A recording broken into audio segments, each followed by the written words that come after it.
যুক্তরাষ্ট্রের new York সিটির ভোজন রসিকদের নজর এখন একটি বিশেষ বার্গারে, যার নাম নবনির্বাচিত মেয়র জোহরান মামদানির নামে। বাংলাদেশি মালিকানাধীন একটি রেস্তোরাঁয় মিলছে মামদানি বার্গার। এটির স্বাদ নিতে বাংলাদেশিদের পাশাপাশি রেস্তোরাঁয় ভিড় করছেন অন্য দেশের নাগরিকরাও। যুক্তরাষ্ট্র থেকে সিদ্দিকুর রহমান সুমনের তথ্যচিত্রে ডেস্ক রিপোর্ট। হার্টের যত্নে বিশ্বসেরা ক্যানোলা তেল এখন বাংলাদেশে। ইতিহাস সৃষ্টি করে নিউ ইয়র্ক সিটির প্রথম অভিবাসী মুসলিম হওয়ার পর মার্কিন রাজনীতির আলোচিত নাম জোহরান মামদানি। এবার রেস্তোরাঁ ব্যবসাতেও মামদানির নাম জড়ালেন ভক্ত সমর্থকরা। এক বাংলাদেশি মালিকানাধীন রেস্তোরাঁয় মামদানি বার্গার নামের নতুন একটি খাবারের আইটেম যোগ করা হয়েছে।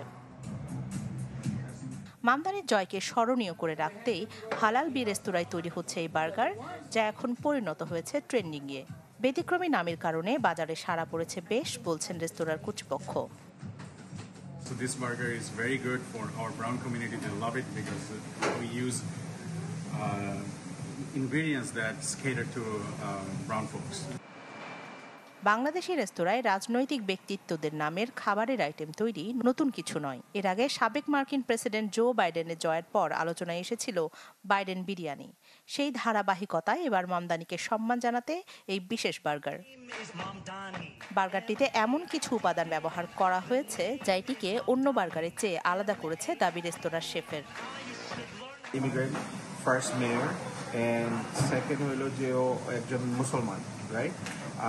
এই জন্য ওকে সম্মাননা জানানোর জন্য আমরা এই বার্গারটা দিছি। ক্যাম্পেইনের যে স্লোগান ছিল অ্যাফোর্ডেবল, তো আমরা এটা করছি যে বার্গার এন্ড ফ্রাইস একসাথে দিচ্ছি $10, অনলি $10।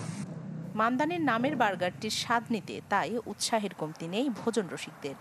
বাংলাদেশি তো বটেই, অন্য দেশের নাগরিকরাও আসছেন মামদানি বার্গার খেতে।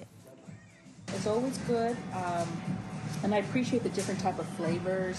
They have different styles of burgers. It's not the same boring type of burger, so I do really appreciate it. And I always have great service here. আগামী বছরের জানুয়ারিতে নিউ ইয়র্ক সিটির মেয়র হিসেবে দায়িত্ব নেবেন Zohran Mamdani. তার আগেই ভোজন রসিকদের উৎসাহের কেন্দ্রে পরিণত হয়েছে মামদানি বার্গার। তবে হঠাৎ করে ট্রেন্ডিংয়ে চলে আসা বার্গারটির জনপ্রিয়তা কতদিন টিকে থাকে সেটি এখন দেখার বিষয়। Desk report, channel 24।